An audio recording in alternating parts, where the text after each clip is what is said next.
श्री कृष्ण लीला चिंतन में पूतना मोक्ष तथा पूतना के अतीत जन्म की कथा। आश्लेषा नक्षत्र है, विष घटी की वेला आ गई, मृत्यु योग का भी संयोग हो गया। इतने में ही असुर बलवर्धनी निशा भी आ पहुंची। इसी से निशाचरी पूतना को ये अनुभव हुआ मानो उसकी भुजाओं में शत सहस्त्र गिरी श्रृंगों को तोड़कर एक साथ लेकर उड़ जाने की शक्ति संचारित हो गई है। वह इस आवेश में ही उड़ चली, उड़कर ब्रजपुर के तरुवल्ली शोभित उपवन में जा पहुंची। राक्षी ने एक बार विस्फरित नेत्रों से ब्रजेंद्र की पुरी को अगणित मणिदीपों के उज्जवल निर्मल प्रकाश में चमचम करते हुए ध्वल आवास ग्रहों को देखा।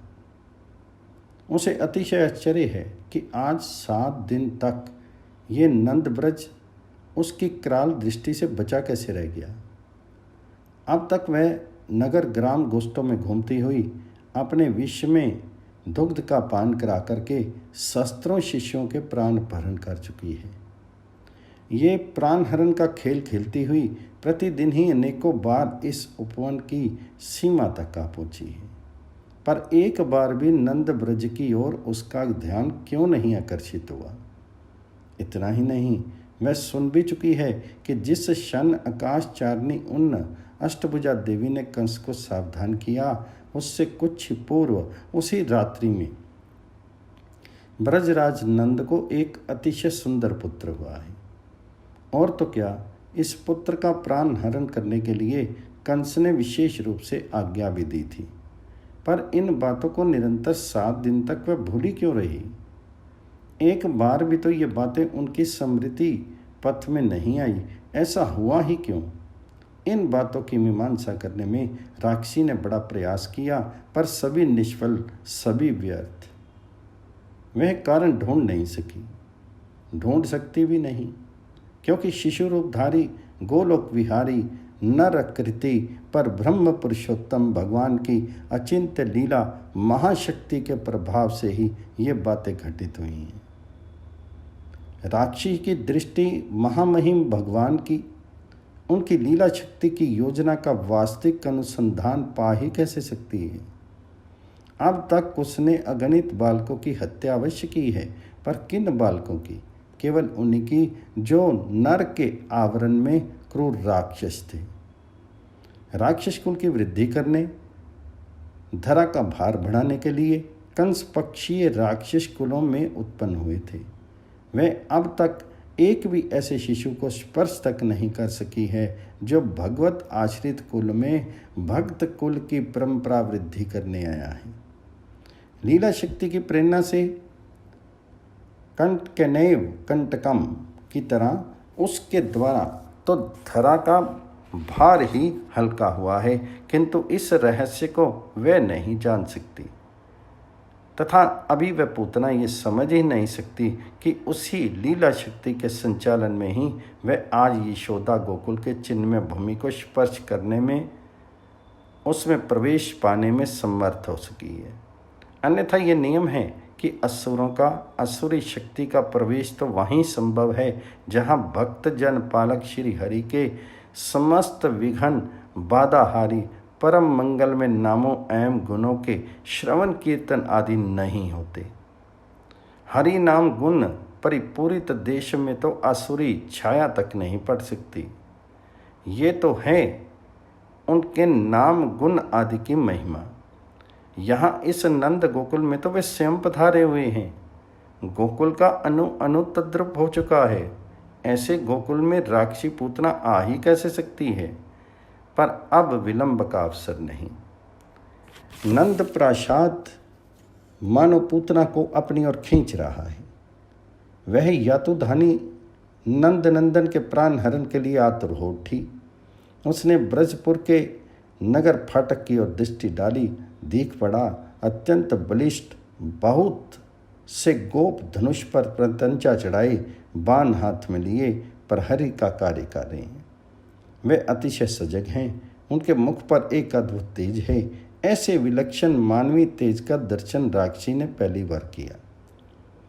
वे आज जीवन में प्रथम बार ही हतप्रद हुई, मानो एक ही क्षण में उसके विकराल विशाल अवयवों की शक्ति किसी ने हार ली हो। वह विचार में पड़ जाती है। ऐसे भयंकर शीर को लिए हुए इन प्रहरियों के बीच से सकुशल ब्रज प्रवेश कदापि संभव नहीं है। दृष्टिपथ में आते ही उसके तीक्ष्ण बाण उसे धाराशायिनी बना ही देंगे। अंतरिक्ष के पथ से भी जाना संभव नहीं। यहाँ तक तो आ गई, पर आगे इस पथ से भी बढ़ना अत्यंत भयावह है, क्योंकि आज एक नई आश्चर्यमयी बात हो रही है। अंतरिक्ष में रहने पर भी उसके शीर की भयंकर आकृति व्रजपुर के निर्मल भूभाग पर सर्वथा स्पष्ट प्रतिबिंबित हो रही है, तथा इस छाया के सहारे ही मंत्रपूत बाणों से उसका विद्ध हो जाना अनिवार्य है। इस उधेड़ बुन में पथ न पा करके मायावनी ने माया अधिष्ठात्री का स्मरण किया। बस स्मरण करते ही उद्देश्य सिद्ध हो गया, क्योंकि माया अधिष्ठात्री ब्रजेंद्र नंदन की अचिंत्य लीला महाशक्ति योग माया की एक आवरिका शक्ति है।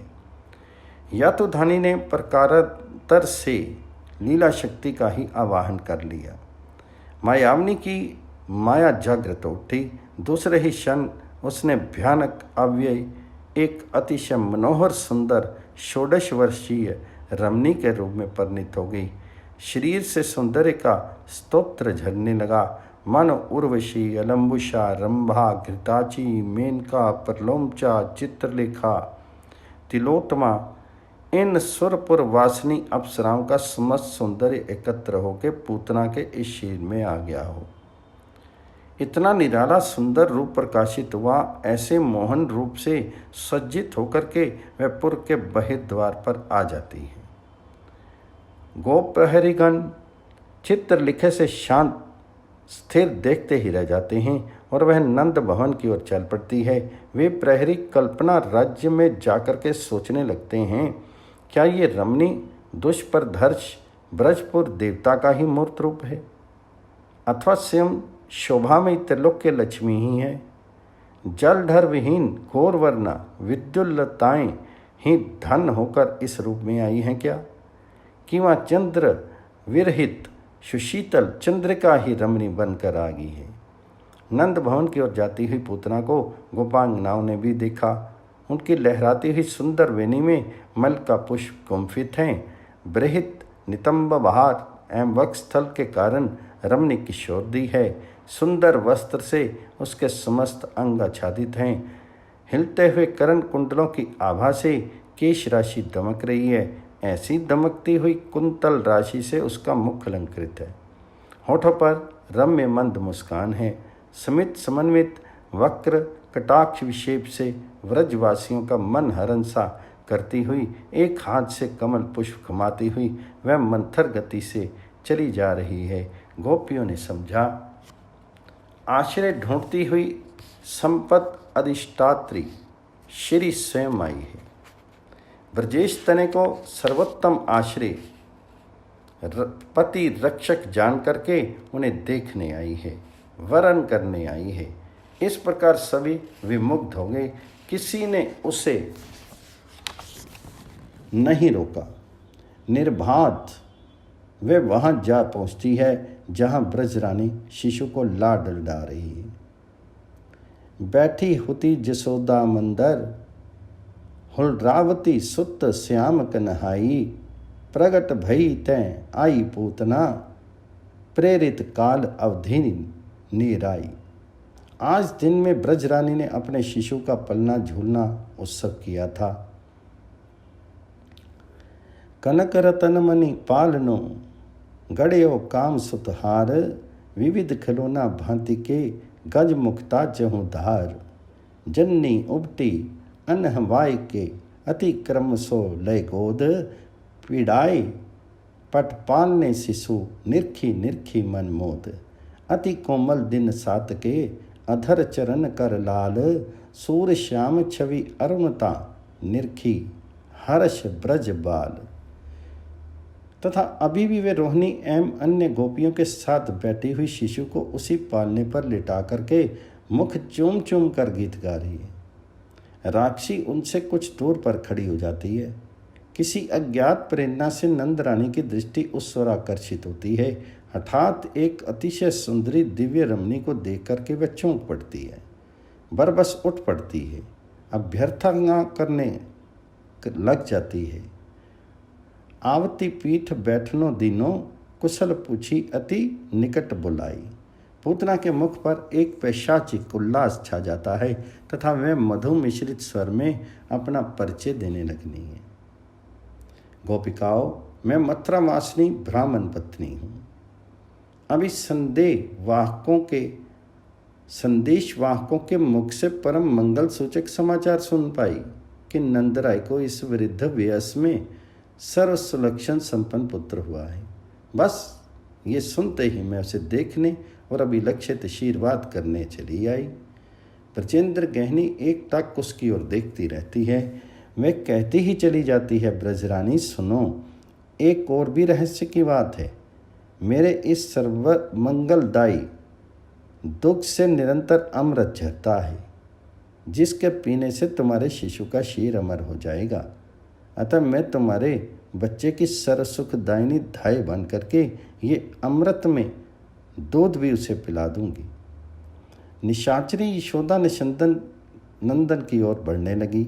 वे निमिलित नेत्र होकर पालने पर पड़े हैं। उनके नेत्र तो उसी क्षण बंद हो चुके थे जिस क्षण राक्षी ने नंदाले में पांव रखे।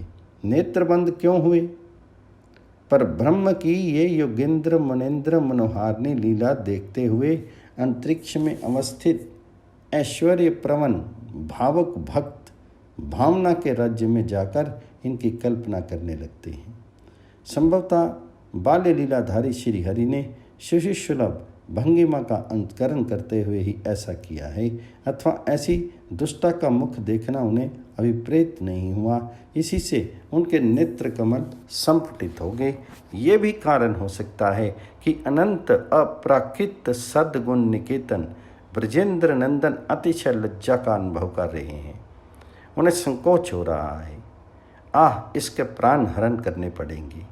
लीला शक्ति कह रही है, स्वामिन समय आ गया है, इसका कलेवर बदल दो। सर्वज्ञता शक्ति कह रही है, नाथ संकोच क्यों कर रहे हो? तुम तो इसका भी भत्स आवरण उतार करके परम सुंदर अचिंत्य अपकृत चिन्ह में मात्र देह से दे रहे हो, अनंत हित कर रहे हो। पर ब्रजेंद्र नंदन में तो धृष्टता का अत्यंत अभाव है।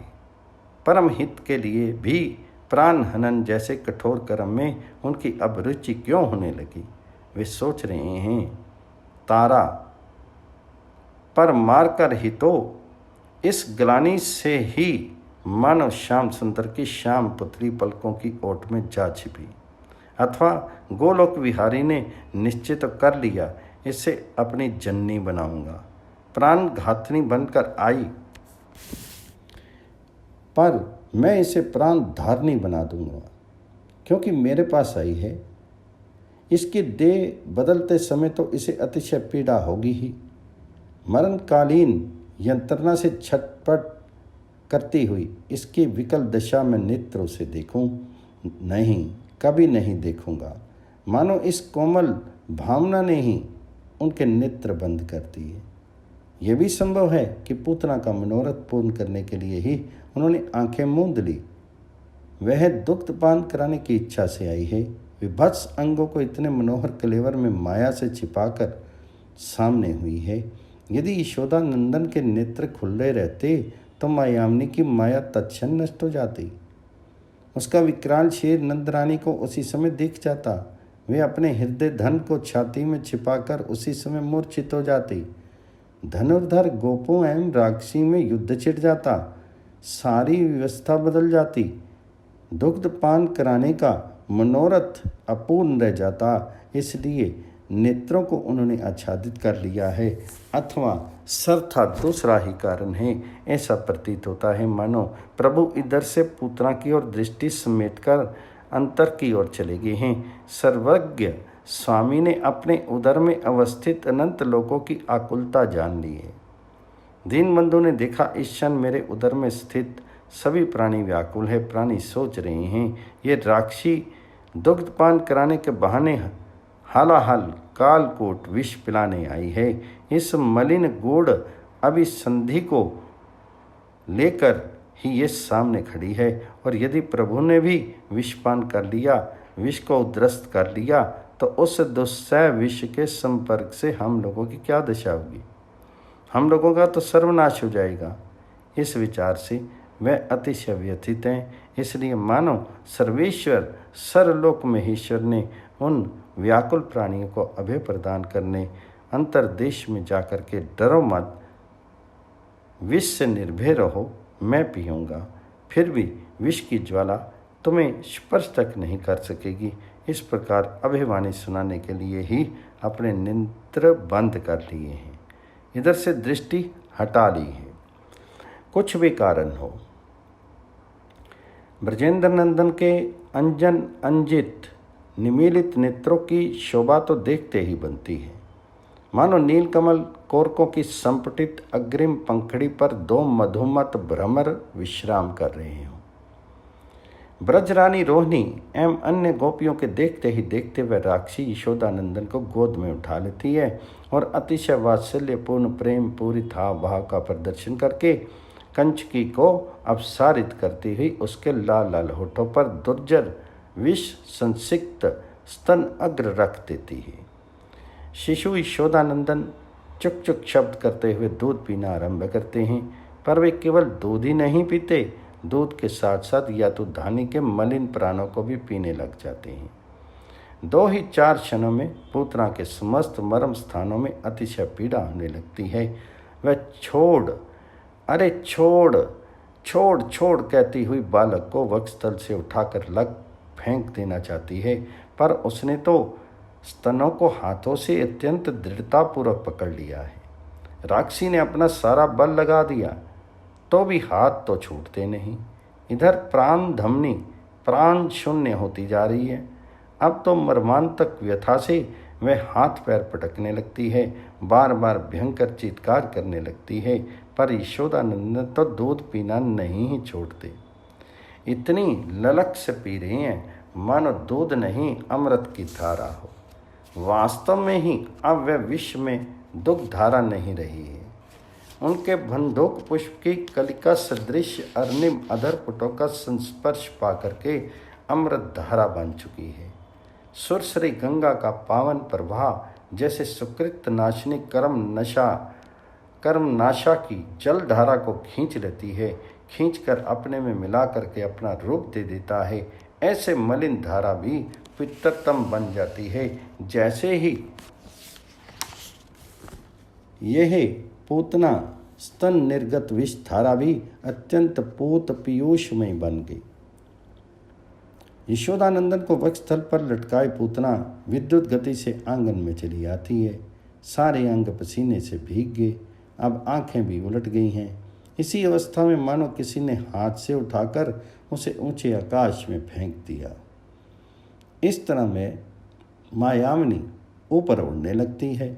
असहाय वेदना के कारण ज्ञान खो बैठती है, माया भूल जाती है, बस वह मोहन सौंदर्य नष्ट हो जाता है।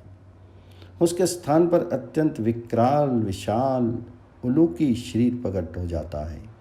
भयंकर गर्जना करती हुई वह मथुरा की ओर उड़ चली। आह, जिस क्षण नंद नंदन को अपने हृदय पर रखकर वह राक्षसी उड़ी, उसी क्षण रोहिणी एवं नंद गेहिनी के प्राण भी मानो उनके फटे हुए हृदय कमल से निकल करके उसकी अपेक्षा भी द्रुत गति से उड़ चली। मर्मांतक पीड़ा से व्यथित होकर जिस समय पूतना भयंकर चीत्कार करने लगी, उस समय अगणित भूधरों के साथ पृथ्वी कंपित हो उठी। ग्रह चक्र के सहित अंतरिक्ष संपन्नित हो गया। सप्त पाताल एवं दिशाएं निनादित हो उठी। बहुत से प्राणी वज्रपात की आशंका से पृथ्वी पर गिर पड़े। ऐसा ये दिगंत व्यापी गर्जन था। अब उड़ते समय भी ऐसी ध्वनि हो रही है मानो ब्रजपुर का आकाश अतिशय प्रबल झंझावत से आक्रांत हो गया हो। पूतना क्षणों में ही गोप प्रसादों की सीमा पार कर जाती है, उपवन को भी लांघ जाती है। अब आगे कंसराज का 6 कोस तक फैला हुआ एक अतिशय श्रम्य उद्यान है, जहाँ आम्र, पनस आदि के अगणित वृक्ष शोभा से गर्वित हुए सिर उठाए खड़े हैं। इससे पूर्व राक्षी बहुत ऊंचे पर उड़ रही थी, पर जैसे ही उस उद्यान का आकाश आया, उसका विशाल सिर भी नीचे उतर आया। नहीं, ब्रजेंद्र नंदन की अचिंत्य लीला शक्ति ने उसे नीचे धकेल दिया। अब तक वे उसे ऊपर उठाए हुए थी, अब नीचे गिरा देती है। अब वह वृक्षों की छूती हुई उड़ने लगती है। एक तो अतिशय विशाल काया है, दूसरे विशाल पक्षियों को विस्तृत करके फटफट करती हुई वह उड़ रही है। तीसरे प्राणांतकालीन वेदना से तड़पती रहने के कारण उड़ने का वेग अत्यंत प्रबल हो उठा है। इसलिए परिणाम ये होता है कि मनोरम उद्यान की सारी वृक्षावली उसकी पाँखों के आघात से समूल उखड़ करके टुकड़े टुकड़े होने लगती है।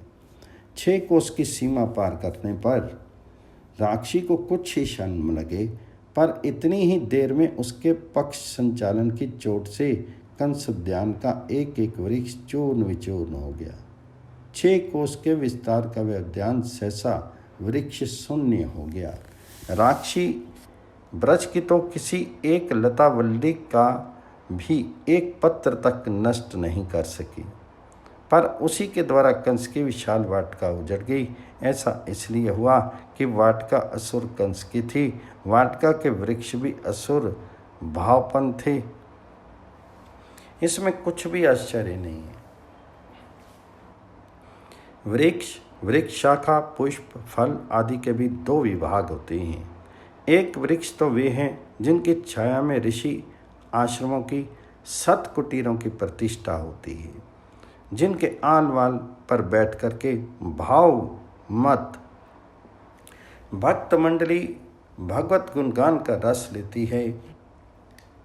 और दूसरे वे हैं जिनकी छाया में विषय की भोगशाला की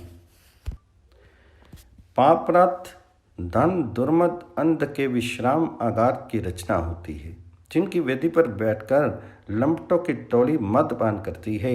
एक वृक्ष की शाखा में भगवान जी के श्री विग्रह का हिंडोला डाला जाता है। शाखा सूखने पर उससे भगवान मंदिरों के कपाट, पीठ आदि का निर्माण होता है। वह शाखा भगवान के भोग की पाकशाला में जलकर भगवत भोग प्रस्तुत करती है, तथा दूसरी वृक्ष शाखा वह है जिस पर वार वनिताएं झूला झुलाती हुई हैं। सूखने पर वार विलासिनी की शैया का निर्माण होता है। वे काष्ठ चंडाल के घर मासा रंधन के समय जलता है। एक पुष्प फल वे हैं जिनसे भगवत पूजा संपन्न होती है, दूसरे वे हैं जिनसे विषय की इंद्रियां तृप्त होती हैं। कंस के उद्यान के वृक्ष इस दूसरी कोटि के हैं। इनकी छाया में किसी संत ने कभी विश्राम नहीं किया। इसके नीचे तो कंस के अनुचर ही सोते थे। वृक्ष शाखाओं से कभी भी कोई भी सात्विक कार्य संपन्न नहीं हुआ। कंस पक्षी राक्षसी उसके सूखे काष्ठ का उपयोग करते रहे। इस उद्यान का एक फल, एक पुष्प भी कभी भगवत सेवा में अर्पित नहीं हुआ। इसके पुष्प तो सदा कंस के गले की ही माला बने, कंस पत्नियों की वेणी में पिरोई गई, तथा फल उस असुर के तामसी भोजन थाल की ही शोभा बढ़ाते रहे। अतः उद्यान के वृक्ष सदा पुष्प फल समन्वित रहकर भी वस्तुतः अपुष्प निष्फल ही रहे। इनका अंत हो जाना ही श्रेयकर था, क्योंकि वे असुर सेवी थे। ब्रजेंद्र नंदन की अचिंत्य लीला महाशक्ति ने सोचा, इनके कल्याण का इससे सुंदर अवसर और नहीं आएगा, क्योंकि इनका विनाश करने वाली पुतना के वक्षस्थल पर मैंने स्वामी स्वयं नंद नंदन विराजित हैं। प्रकारांतर से इनका भी स्पर्श ये वृक्ष करेंगे, स्पर्श करके कृतार्थ हो जाएंगे। उनके अतिरिक्त एक बात और भी है, वह ये कि इस राक्षी के शव संस्कार के लिए अत्यधिक काष्ठ की आवश्यकता होगी। इतनी शीघ्रता से इस विशाल शीर के लिए व्रजवासी पर्याप्त काष्ठ कहाँ पाएंगे। अतः पहले से ही काष्ठ की व्यवस्था हो जाए, एक पंथ 2 काज की सिद्धि होगी। इसी संकल्प से लीला शक्ति ने उनके विशाल शरीर को उद्यान के वृक्षों पर फेंका तथा पृथ्वी पर अब गिरी तब गिरी करती हुई राक्षी ने 6 कोस तक फैले हुए वृक्षों को खंड खंड करके धाराशायी बना डाला। अस्तु, पर अब तो उसकी शक्ति समाप्त हो चुकी है, साथ ही कंस उद्यान की दूसरी सीमा भी समाप्त हो गई। पूतना का शेर निष्प्राण होकर गिर पड़ता है। वहां गिरता है जहां निर्जन वन के बीच एक निर्वृक्ष समतल भूमिखंड है। यह भूमिखंड ब्रजेंद्र के अधीन है। प्रतिदिन प्रातःकाल ब्रज की समस्त गायें इस स्थान पर एकत्र होती हैं, गोप उन्हें दुहते हैं। इस समय के अतिरिक्त वहाँ कोई भी नहीं रहता, कोई भी कार्य नहीं होता। प्रातःकाल के सिवा वहाँ कोई जाता तक नहीं। केवल शीतल मंद सुगंध वायु की लहरियाँ वन की ओर से नाचती हुई उस भूमिखंड में बार बार आती हैं तथा वहाँ किसी को न देख करके शिश शिश शब्द करती हुई दूसरे वन में चली जाती हैं। पूतना के प्रकांड मृत शरीर के धारण करने योग्य यही स्थान है। लीला शक्ति ने ही पहले से ही इसकी भी व्यवस्था की है, अन्यथा वह राक्षसी ब्रजपुर में जहाँ कहीं भी पड़ती वहाँ ब्रजपुर वासियों का अपार अनिष्ट होता। इसलिए वह यहाँ गिरी है। शीर इतना भयानक, आकृति इतनी विभत्स है कि देखते ही प्राण सूख जाते हैं। पर यशोदानंदन तो अभी भी सरथा निर्भय रहकर सरल नेत्रों से देखते हुए उसके वक्षस्थल पर खेल रही हैं। राक्षी का शीर ज्यों ही आकाश से पृथ्वी पर गिरता है, गोपांगनाएं वहां पहुंच जाती हैं, मानो वो भी या तो धानी के साथ ही उड़कर आई हों। सचमुच उड़ी सी ही आई हैं। पूतना को उड़ते देख करके ये गोपियां दौड़ी। वे ऊपर उड़ रही थी, ये नीचे दौड़ रही थी। इनके नेत्र तो लगे थे राक्षी के वक्षस्थल पर, अवलंबित ब्रजेंद्र नंदन की ओर।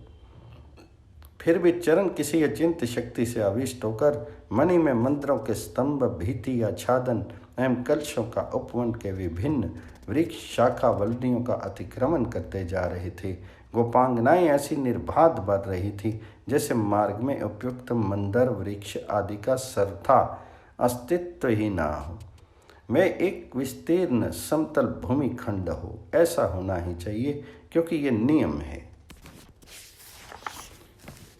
जिनके नेत्र ब्रजेंद्र नंदन की ओर केंद्रित हैं, उनके मार्ग के समस्त विघ्न व्यवधान विलीन हो जाते हैं। अस्तु, गोपांगनाओं ने देखा जिसे वह संपद अधिदेवी समझ रही थी, जिसका सौंदर्य अभी अभी इंद्राणी वरुणानी को लज्जित कर रहा था, उसका वास्तविक रूप ये है। उल्लूक की जैसी आकृति है, हल के समान उग्र दाढ़ों से युक्त मुख है। नासा विवर ऐसे प्रतीत हो रहे हैं मानो घिरी कंदरा गुफा पर्वत की 2 बृहद चट्टानों की तरह वक्षस्थल है। आंखें क्या हैं, जैसे गंभीर अंधकूप हों। नितंब देश किसी नदी के भीषण पुलिन से दिख रहे हैं। भुजा उरुदेश चंगा चरण ऐसे लगते हैं मानो नदी में पुल निर्मित हुए हों।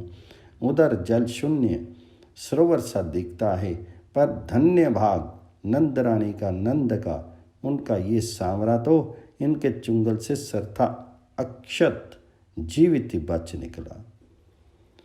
गोपांगनाओं ने यशोदानंदन को तुरंत उठा करके छाती से लगा लिया।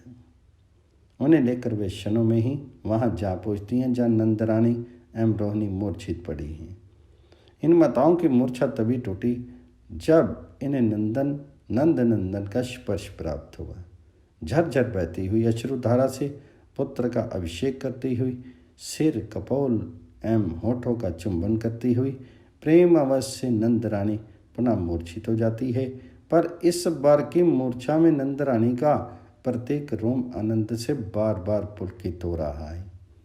इतनी देर नंदनंदन निशाचरी के वक्षस्थल पर रहे हैं, मलिन स्पर्श जनित कोई अनिष्ट उन्हें ना हो जाए, इस शंका से उनके रक्षा विधान की व्यवस्था में सभी गोपांगनाएं अविलंब जुट जाती हैं। कपिला गाय लाई गई। उपनंद पत्नी उनकी पूंछ पकड़कर उसे 3 बार यशोदानंदन के अंगों के चारों ओर घुमाती है, फिर गाय के अंगों से उनका स्पर्श कराती है। पश्चात काले सरसों के दानों को शाम कलेवर पर ओंच कर अग्नि में डाल देती है। एक गोपी दौड़कर सूप उठा लाती है, उसके कोने से उसके सिर एवं उदर देश को बहुत ही धीरे से छूकर सूप को लग रख देती है। इतने में गौमूत्र लिए हुए स्वयं उपनंदा पहुँचते हैं। उससे तुरंत यशोदानंदन को स्नान कराया जाता है। गौमूत्र से आर्द्र हुए शरीर में अत्यंत चिकनी गोरज लगा दी जाती है। फिर ब्रजांगनाएं क्रमशः उनके ललाट, उदर, वत्सल, कंठ, दक्षिण कुक्षी, दक्षिण बाहु, दक्षिण स्कंद, वाम कुक्षी, वाम बाहु, वाम स्कंद, पृष्ठ देश एवं कटी, इन 12 अंगों पर केशव, नारायण, माधव, गोविंद, विष्णु, मधुसूदन, त्रिविक्रम, वामन, श्रीधर, ऋषिकेश, पद्मनाभ एवं दामोदर, इन 12 भगवान नामों का उच्चारण करते ही गोबर का तिलक लगाकर रक्षा करती हैं। तदनंतर गोपिकाएं स्वयं आचमन करती हैं तथा पहले अपने शीर का अज आदि 11 बीज मंत्रों से अंग न्यास करके यशोदानंदन के अंगों में बीज न्यास करती हैं। मन ही मन उच्चारण करती हुई गोप सुंदरियां नंदनंदन के उन अंगों का स्पर्श कर रही हैं, रक्षा कर रही हैं। वे ये नहीं जानते कि जिन अंगों का रक्षण हो रहा है उन्हीं के एक एक रोम विवर में अनंत अनंत ब्रह्मांड रक्षित हैं। आगे भी वे इस बात को जान नहीं सकेंगी, क्योंकि उनके चिन्ह में वात्सल्य रस सुधा सागर के अतल तल में यह ज्ञान अनादिकाल से डूबा हुआ है और अनंत काल तक डूबा ही रहेगा। जो हो इन बाह्य अंगों की रक्षा संपादन करके फिर दिक् रक्षा आदि अन्य शेष रक्षा कृत्यों को विधिवत पूर्ण करती हुई ब्रज सुंदरियां पुत्र को जननी यशोदा की गोद में रख देती हैं। ब्रजरानी पुत्र को छाती से लगाई गदगद कंठ से कहती है, बहनों, ब्रजेश्वर सदा से उपराम थे। पुत्र हो ना हो दोनों में उनकी समान वृत्ति थी। मैं उनकी दासी हूँ, सर्वांश में उनका अनुगमन मेरा धर्म है, इसलिए मैं भी उपराम हो चुकी थी। हम दोनों ने निश्चय कर लिया था अब पुत्र रहकर ही जीवन यात्रा समाप्त करनी है, पर तुम सब की अभिलाषा ने हमारी जीवन धारा पलट दी। तुम सबके प्रबल आग्रह से ही विविध अनुष्ठान हुए। समस्त ब्रज की उत्कट इच्छा देखकर ही ब्रजेश्वर ने यज्ञ आदि के अनुष्ठान का आयोजन स्वीकार किया। इष्ट देव नारायण की कृपा हुई। ब्रजेश्वर को तभी से इस बालक की झांकी होने लगी। मुझे भी ये दिखने लगा। इसे देख कर ब्रजेश्वर मुग्ध होने लगे। उनकी सारी उपरामता नष्ट होने लग गई। फिर तो इसे पुत्र रूप में पाने के लिए वे व्याकुल हो उठे। भक्त की व्याकुलता से द्रवित होकर के श्री नारायण ने भी इसे भेज ही दिया। पर बहनों, ये सब तुम्हारी अभिलाषा का परिणाम है। तुम सब नहीं होती तो मैं उसे कहाँ देख पाती। मैं वास्तव में इसकी जननी होने योग्य हूँ भी नहीं। इसी से ये मुझे छोड़कर चला गया था। तुमने फिर से लाकर मेरी गोद भर दी, पर ये तो तुम्हारी वस्तु है। इसे अब मैं तुम सब के चरणों में ही अर्पण कर रही हूँ। इसकी रक्षा तुम ही कर सकोगी। ये कहती ही ब्रजरानी पुत्र को ब्रज सुंदरियों के चरणों में रख देती है। तब सुबह सुबह कर रोने लग जाती है। ब्रजरानी का ये करुण भाव देख करके गोपांगनाओं का धैर्य टूट जाता है। वे यशोदानंदन को अतिशय शीघ्रता से गोद में उठा करके अश्रुपूरित कंठ से कहने लगती हैं, ब्रजरानी यशोदे, हम सबकी जो समस्त पुण्य राशि है अथवा हमारे पितृकुल मातृकुल का अनादिकाल से संचित जो समस्त पुण्य पुंज है, उसका बस यही फल हो कि तुम्हारा ये पुत्र असीम मंगल असीम आनंद में रहे। हठात इसी समय ब्रजपुर का आकाश अत्यंत उज्जवल हो उठा। इतना प्रकाश जैसे सहस्त्र सूर्यों का एक साथ उदय हुआ हो। साथ ही वह प्रकाश इतना शीतल है कि सहस्त्र चंद्रों की ज्योत्सना भी उसके सामने नगण्य है। व्रजवासी तो जहाँ थे वहीं से देखने लगे, अनुभव करने लगे। पूतना एक अतिशय दिव्य चिन्ह में सूक्ष्म रूप में प्रविष्ट होगी। एक रत्नसार निर्मित विमान आया है। विमान दिव्य, अति दिव्य एवं मनोहर भगवत पार्षदों से घिरा है। एक लक्ष्य श्वेत चामरों से तथा जड़े हुए एक लक्ष्य दर्पणों से अत्यंत सुशोभित है। उसमें अग्नि से धकधना होने वाले सुंदर सूक्ष्म वस्त्रों के पर्दे लगे हैं। अनेक चित्र विचित्र सुंदर रत्न कलश हैं। 100 सुंदर रत्न में पहियों का विमान है। रत्नों की ज्योति से पहिए चमचम कर रहे हैं। पूतना इसे विमान पर दौड़ाकर चढ़ने वाली चली। भगवत पार्षद उसे चढ़ाकर गोलोक धाम को चल पड़े। गोपों के, गोपिकाओं के विस्मय की सीमा नहीं रही। पूतना के अतीत जन्म का नाम रत्नमाला है। वह बलि राजा की कन्या थी।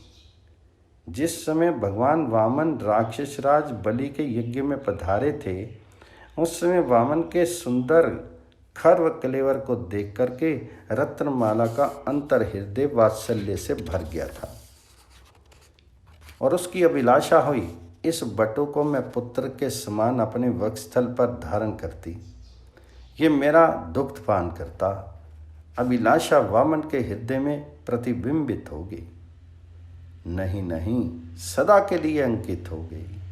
उन्हें तत्क्षण ही मूक एवं मस्तु कह दिया, पर रत्नमाला इसे सुन नहीं सकी, बल्कि कुछ ही क्षणों में अपना यह मनोरथ भी भूल गई। इतना ही नहीं, वामन ने जब बलि का सर्वस्व हरण कर लिया, उस समय रत्नमाला क्रोध से जल उठी। बटु का प्राण लेने के लिए व्याकुल हो उठी, पर बलि ने निषेध कर दिया। पिता की आज्ञा टाल नहीं सकती थी, खिन्न होकर चुप रह गई। इस तरह यह संकल्प भी अपूर्ण नहीं रह गया। रत्नमाला कालक्रम से इस बात को भूल गई, पर वामन कैसे भूलते? वे तो रत्नमाला से वात्सल्य भाव का ऋण आए हैं, बदले में एवं वस्तु बंधक रखाए हैं। वामन के इसी ऋण का प्रतिशोध तो ब्रजेंद्र नंदन ने किया है। इतने दिन बाद जब दैत्य कुल के संस्कार रहने से रत्नमाला पूतना बन गई, तब उसी के परिशोध का समुचित अवसर आया तथा ब्रजेंद्र नंदन स्वयं पधारे हुए हैं ही, इसलिए उन्होंने ही परिशोध किया है। अस्तु। उपनंद ने पूतना के उस राक्षसी शीर को खंड खंड कर देने की आज्ञा दी। आज्ञा की देर थी। नंद व्रज में बसी हुई चरमकार जाति आबाल वृद्ध इस काम में लग गए। उनके अवयवों को छिन्न भिन्न करके अनेकों शव स्तूप उन लोगों ने बना दिए। फिर जहाँ पूतना का शीर गिरा था, वहाँ से भी दूर अलग अनेकों काष्ठ चिताओं का निर्माण किया गया। अवयव स्तूपों को ले जाकर उन चिताओं पर रख दिया गया। धक धक करती हुई सैकड़ों चिताएं एक साथ जल उठती हैं। पूतना के जलते हुए शीर से निर्गत धूम्र राशि आकाश में उठने लगती है। वे इतनी सुंदर सुरभित है जैसे उसके कन कन में निसंदेह अगरु सौरभ भरा हो। पवन इसका विस्तार करता हुआ मथुरा की ओर प्रवाहित होने लगता है। मन उधर से आते हुए ब्रजेंद्र से कहने जा रहा हो, ब्रजपुरधीश्वर, यह वास्तव में अगरु सौरभ नहीं, तुम्हारे पुत्र का अद्भुत यश सौरभ है। पूतना उसे मारने गई थी, पर उसे तो उसने माता बना लिया, साथ ही उसके शीर की भी सारी मनीता दूध पीते पीते ही पी ली और बदले में उसमें ये सौरभ भर दिया। पर गोपेश, मुझसे भी एक अपराध बन गया है। मैं लोभ संवरण नहीं कर सका। सबसे बड़ा दानी बनने के लोभ से तुम्हारी आज्ञा बिना ही तुम्हारे नन्हे से पुत्र का यश सौरभ एकत्र कर लाया हूँ। तुम मुझे ये ले जाने दो, इसे मैं अपने दुकुल में अनंत काल तक छिपाई रखूँगा। जो तुम्हारे पुत्र को प्यार करेंगे, उनके प्राणों में मिलकर गीत के रूप में इसे जगत में वितरण करूँगा।